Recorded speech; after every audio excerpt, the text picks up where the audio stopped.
The Tampa Bay Buccaneers defense answers back with one of their best performances of the season. That and more on this live episode of Locked On Bucs.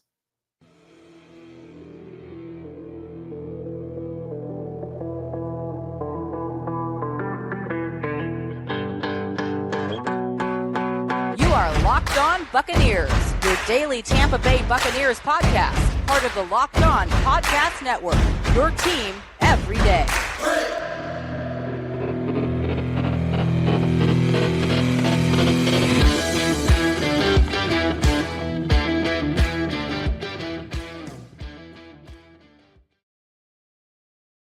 What's up, and welcome into this live post-game reaction episode of Locked On Bucs, your daily podcast covering the Tampa Bay Buccaneers, part of the Locked On Podcast Network, your team every day. We want to thank you for making Locked On Bucs your first listener view every single day.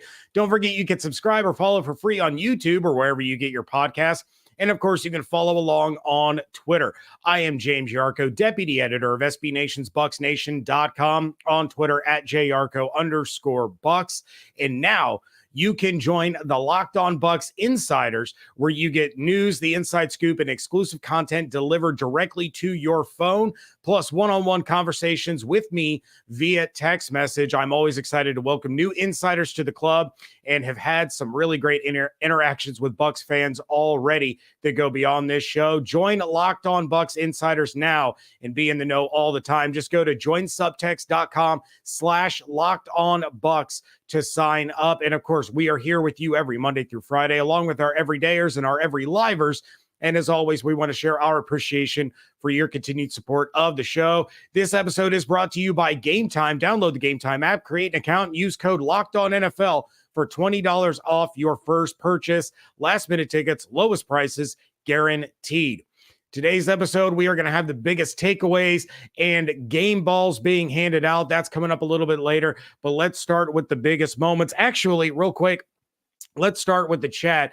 For those of you watching, you'll saw that I started laughing during the intro, and that was because of Adam Davies in the chat saying it didn't snow in Vermont. That's right. The Yeti Derrick Henry was completely shut down. I will talk more about that here in a little bit, but the biggest moment in this game was Rachaad White's 43-yard catch and run for a touchdown. Now, look, the Buccaneers on their opening drive started to look good. For some inexplicable Jameis Winston-inspired reason, Baker Mayfield threw it into triple coverage to Devin Tompkins, of all players, and the pass was intercepted at the 1-yard line.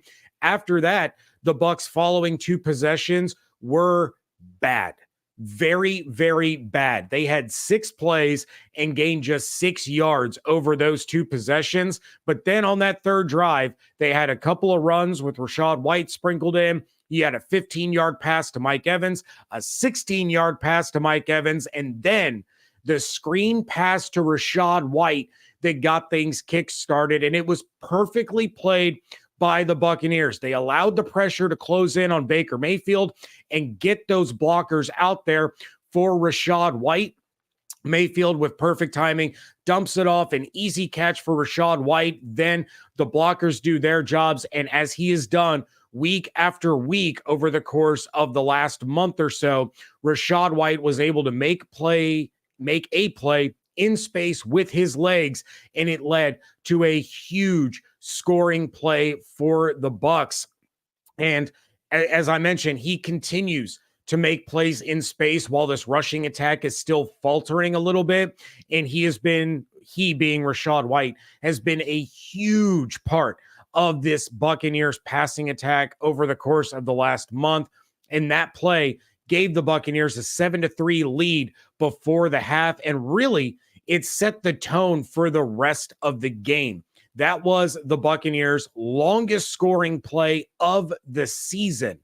43 yards to Rachaad White on a little dump off that turned into magic. I do want to talk about some other key moments in this game, and I see some of you in the chat talking about them already. I will talk plenty more about this particular guy, but one of my other biggest moments was Devin White's sack on 2nd and 6 in the second quarter. The Bucs were down 3-0 at the time, but that sack made it 3rd and 12. The following play, the Titans gained 10 yards, so they come up 2 yards shy of moving the sticks for a first down, and Nick Folk has to come on to attempt a 51-yard field goal that he absolutely shanked in an atrocious fashion. That wasn't even close. I could have gotten that close to a 51-yard field goal. It was short, it was wide, it was bad, and that kept the Buccaneers defense hot.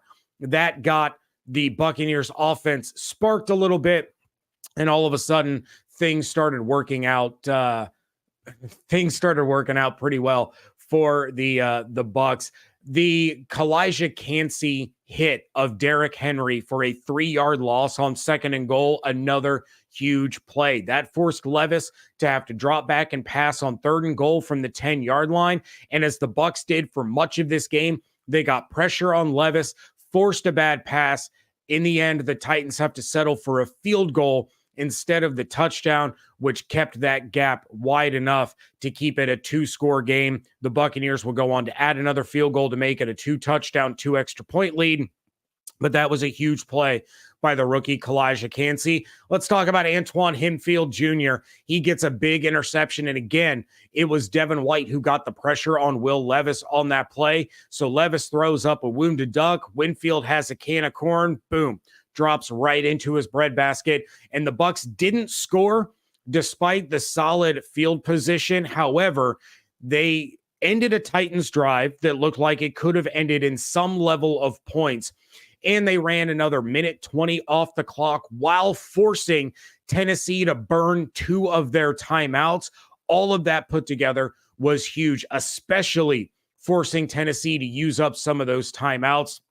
And then finally, another big play by the defense. Yaya Diaby sacks Will Levis on 3rd and 10 with a little under 4.5 minutes left. At that point, the Buccaneers led 20-6, and the Titans were in Bucs territory, but Diaby's sack moved the Titans from the Buccaneers 39 to the Buccaneers 46, forced them to go for it on 4th and 17 instead of something that could have been more along the lines of 4th and 5, 4th and 3 on a decent positive play by the Titans. Instead, it really put them in an absolute no-win situation, barring a flag of some sort. And as a result, the Buccaneers get the turnover on downs. We're able to run more of the clock off and essentially end the game.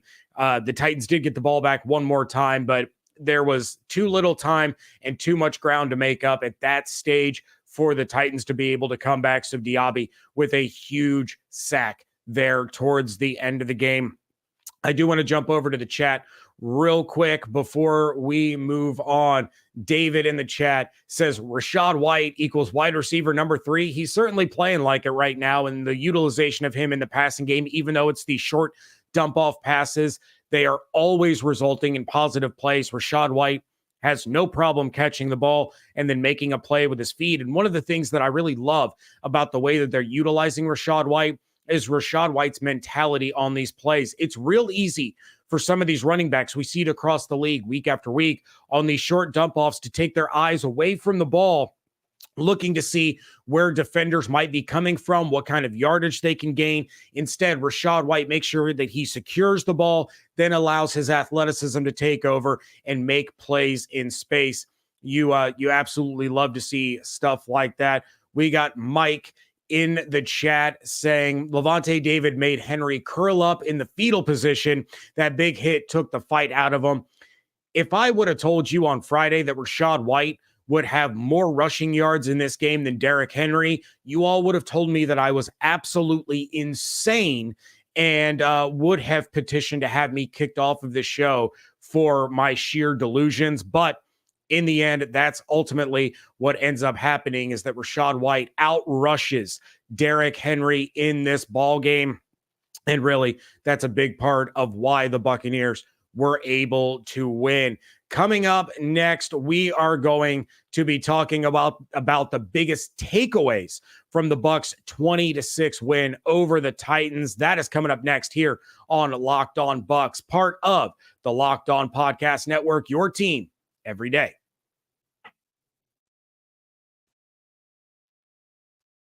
You shouldn't have to worry when you're buying tickets to your next big event. Game Time is the fast and easy way to buy tickets for sports, music, comedy, or theater near you. With killer last-minute deals, all-in prices, views from your seat, and their best price guarantee, Game Time takes the guesswork out of buying tickets. You may be in the market to find hockey tickets again when the Lightning come to town, since last time you went, they decided to not play in the third period. Or you'd rather look for something that isn't going to disappoint you, like tickets to go see the Foo Fighters, Blink-182, Hootie and the Blowfish, or your favorite musical artist next year. Either way, Game Time is the app to use for whatever event you'd like to see. On top of last-minute deals, Game Time also has flash deals and zone deals with easy-to-find tickets for every kind of event in your area. Plus, you can see the view from your seat that you're looking to buy, so you know what to expect when you arrive. And with Game Time's best price guarantee, if you find tickets in the same section and row for the same event for less, they're going to give you 110% of the difference. Take the guesswork out of buying tickets with Game Time. Download the Game Time app, create an account, and use the promo code LOCKEDONNFL for $20 off your first purchase. Terms apply. Again, create an account and redeem code LOCKEDONNFL for $20 off. Download Game Time today. Last minute tickets, lowest prices, guaranteed.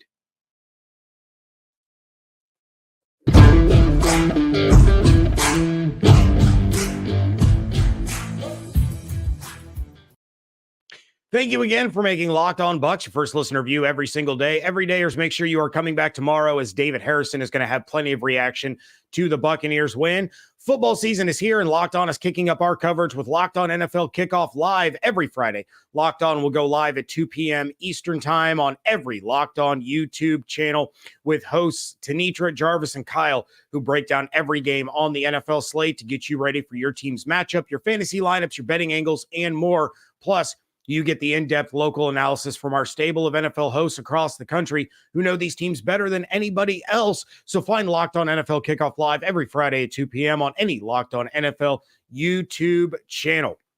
Sean in the chat says, James, Chase Edmonds still isn't wearing cleats. I didn't see any slip and falls from him. I saw some bad blocking on one of his runs. He had a couple of decent gains. One of them was negated by a holding penalty, but nothing egregious this time around. So I think maybe he got a little bit better spikes. Would still like to see him with a little bit more explosiveness though. But let's talk about some of the biggest takeaways from this game. And my first takeaway, it's probably the same, big takeaway that all of you have. And it's that the defense got the response that they needed following that Houston game. This was a huge game for Devin White. Consistent pressure, solid tackling, made big plays all day. We need more of that out of Devin White. I'm going to talk more about Devin White coming up later, but not all of his plays, especially not all of his big plays, are going to show up in the stat sheet. A lot like the way David and I have talked about Vita Vea in the past. His impact went beyond the stats, went beyond the box score. And Devin White had a huge impact on this game. Lavonte David is absolutely unreal. Henry got nothing going all day long, and Lavonte David was a big reason why, and it started off early in the game. Derrick Henry's first 4 carries went for -4 yards. He had negative rushing yards in the first quarter. I think he ended with negative rushing yards in the fourth quarter. The Bucs absolutely shut him down. The one thing that I will say is that this team needs to have some tip drills. They missed numerous interceptions because of bobbled balls that fell incomplete. They could have had a record-setting day of interceptions if they had been able to hold on to the ball instead of dropping them. I know Jamel Dean had one. I know D. Delaney had a couple of them. Antoine had one. A lot of dropped interceptions. This could have, for as much of how last week is going to end up being a career day for CJ Stroud, this could have been the most unforgettable game of Will Levis's career if the Bucs secondary had been able to hold on to the ball. One of my other biggest takeaways is the mental toughness. And specifically, I'm going to talk about Mike Evans' mentality. He had 2 horrendous drops. One on third down, and then one where he was wide open in the end zone that I chalked up on Twitter as being the second worst drop I have seen in Mike Evans' career, second only to that one against the Carolina Panthers last year that really set the tone for that game. I did see someone in the chat, David in the chat, said that Mike said in his press conference his drop in the end zone was because that he was thinking of which fan he wanted to give the ball to. Got to keep your head in the game, Mike. You got to secure the ball. Just like Rachaad White secures the ball before he looks for a defender, you need to secure the ball before you look for what fan is going to get that ball after you bring it in. And then just the mental toughness of the offense in general. They didn't panic after the interception or the two bad drives that followed. They were rewarded with a big drive and a big play out of Rachaad White. And then they continued to be able to move the ball relatively well. Again, some self-inflicted wounds with some penalties, some bad drops, but they didn't let it shake them and they didn't let it snowball into something that could have been much, much worse. One of my other big takeaways is not really a positive, but I have to talk about it. I'm really frustrated with this team's usage of Chris Godwin. He only had 6 targets in this game. He has to get the ball in his hands more. Cameron Brate talked about it on the Blitz on 10 Tampa Bay with Evan Klosky and David Shealy on Sunday morning. The offense needs to go through Chris Godwin, and he's just not getting enough usage. He's averaging less than 7 targets per game. That's his fewest since 2018, when he was getting just 5.9 targets per game. Chris Godwin is a guy that makes plays, extends drives, and gets big touchdowns. Period. That's who Chris Godwin is. He is the most sure-handed wide receiver on this football team, and he's not getting enough usage. Even with Evans' bad drops in this game, Godwin's target share did not increase at all.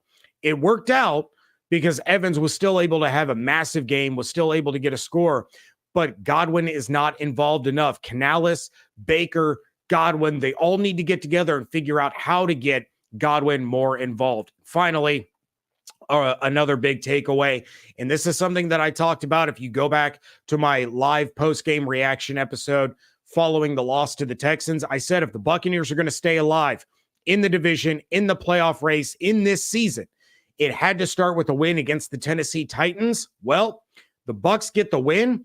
The Saints lose. So the Bucs are only a half game behind for first place, pending the Falcons result. As we are recording this, the last I saw, I believe the Cardinals had just taken a lead against the Atlanta Falcons, but then there was a flag on the play, so I didn't really see what happened there.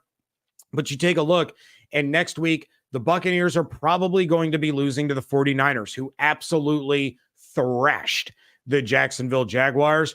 But then something else that I talked about is that after that Niners game, even if they fall to 4-6, you get the Colts, you get the Panthers, you get the Falcons. This Bucs team can string together some wins while simultaneously gaining ground in the division before they face the Jacksonville Jaguars, then get the Panthers and the Saints, and you can continue to make up that ground within the division and get yourself some separation. So this game was the catalyst, and the defense put their stamp on it by absolutely dominating the Titans in every facet of the game. Going to jump into the chat real quick. Only Bucs fan says it's 22-17 Cardinals. So that's where we stand.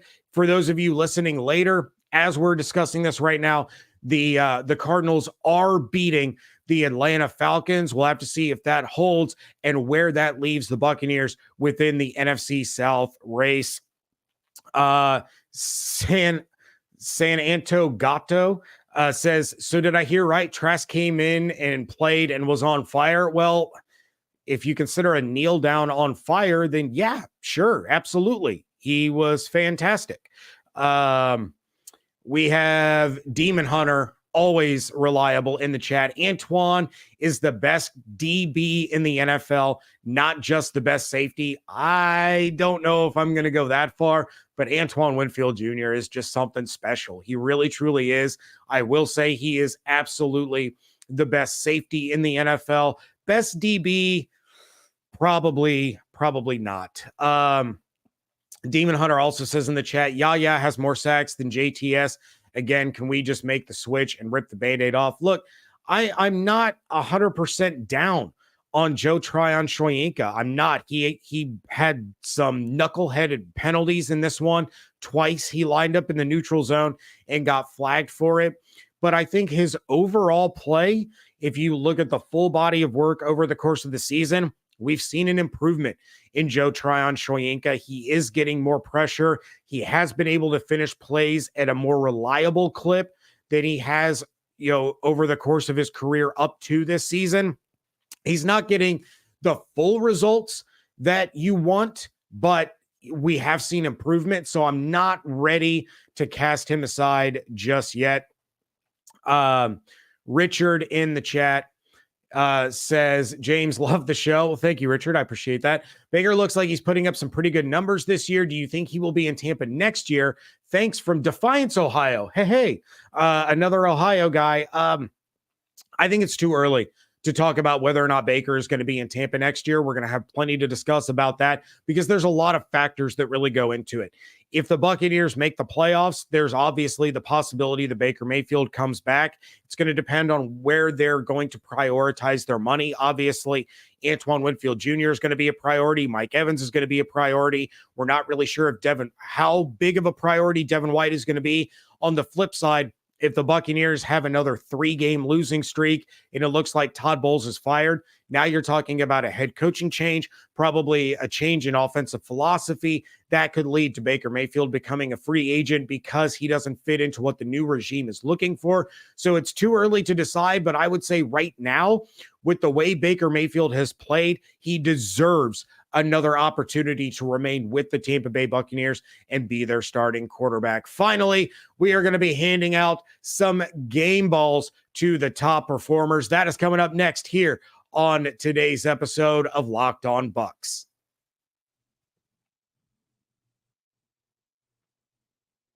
Score early this NFL season with FanDuel, America's #1 sportsbook. Right now, new customers get $150 in bonus bets with any winning $5 money line bet. That's $150 if your team wins. The Buffalo Bills are 7-point home favorites against the Denver Broncos as the Bills look to bounce back after their loss to the Bengals last week. Give me the Bills and under the 47.5 points. If you've been thinking about joining FanDuel, there's no better time to get in on the action. The app is so easy to use, and there's a wide range of betting options, including spreads, player props, over-unders, and much, much more. So visit FanDuel.com/lockedon and kick off the NFL season. FanDuel, official partner of the NFL.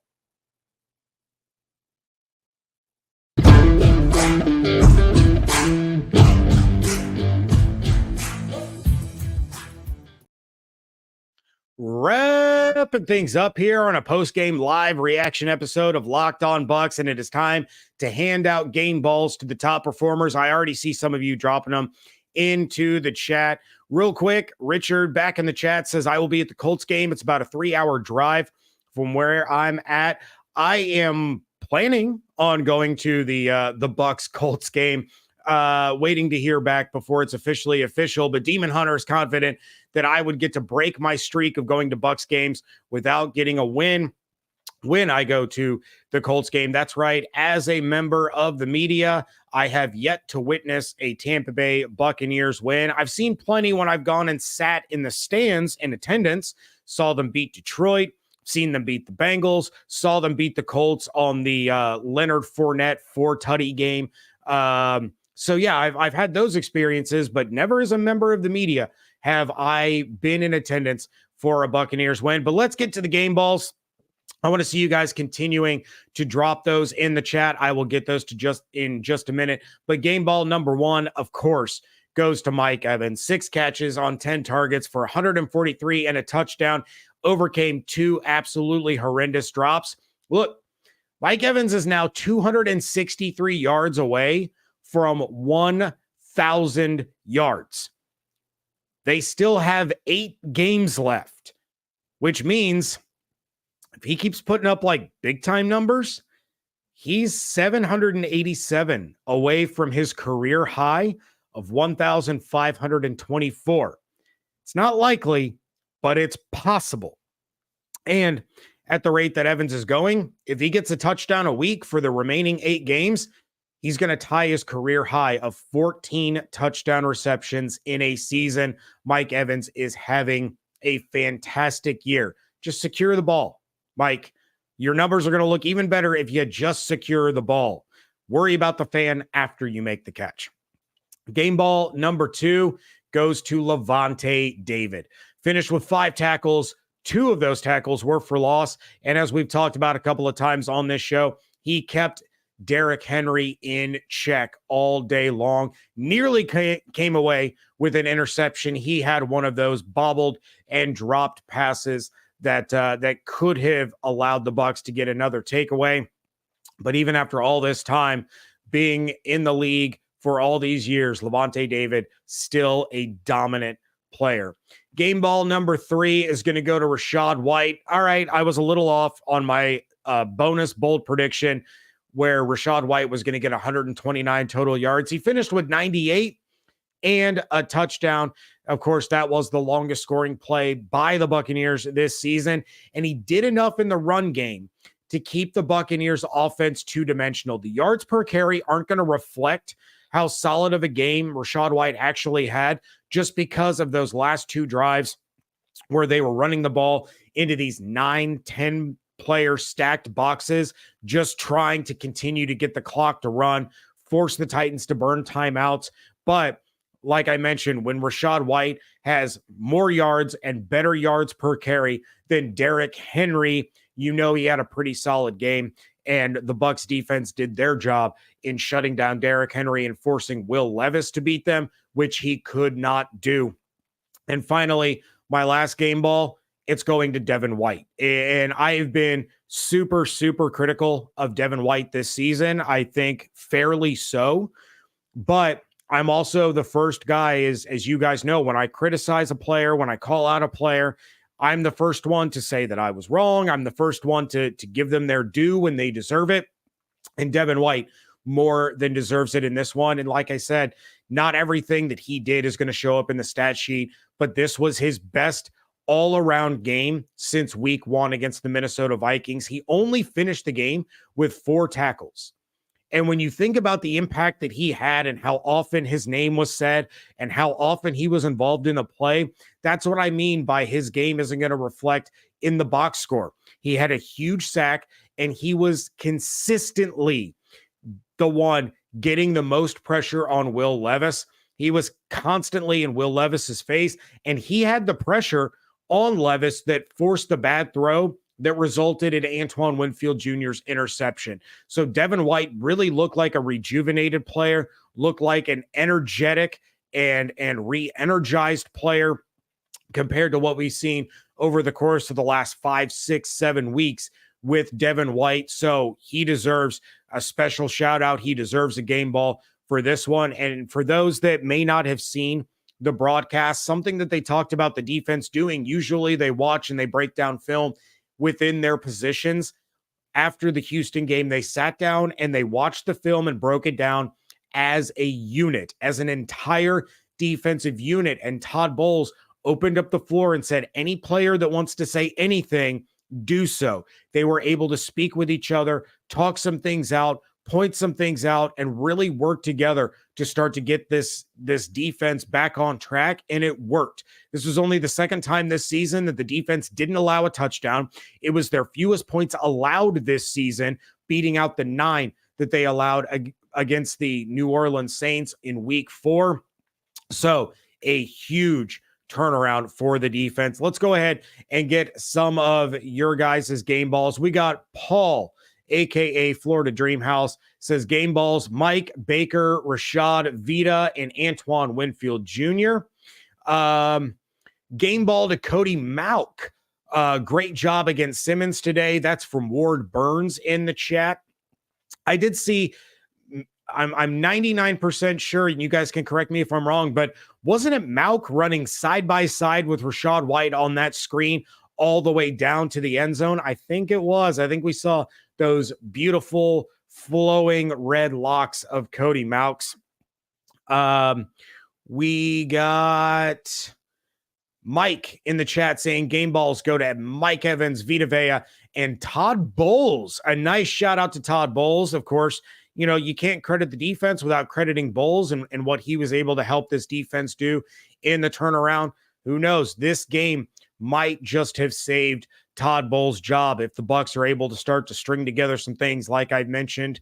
It starts with the 49ers. Again, not real confident in that one, but it's after that 49ers game that things can really open up and get, you know, start to come together for the Bucs.